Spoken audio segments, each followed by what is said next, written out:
Hi అండి. అందరూ లేచారా? ఈరోజు త్వరగా లెగవాలి. ఎందుకంటే కార్తీక మాసం పూర్తయిపోయిన రోజు కదా.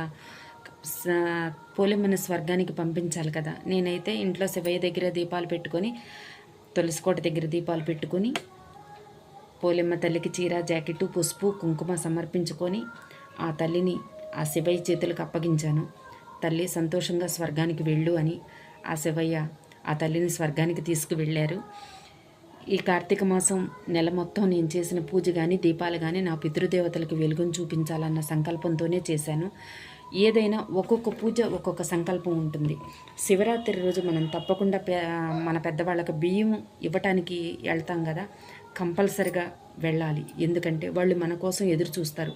ఆ శివయ్య తండ్రి అంట, మీ వాళ్ళు వస్తారు, మీరు తినడానికి ఏమైనా తెచ్చుకోండి అని పంపిస్తారంట. వాళ్ళు వచ్చి మన కోసం ఎదురు చూస్తారు. నేను ఖచ్చితంగా వెళతాను.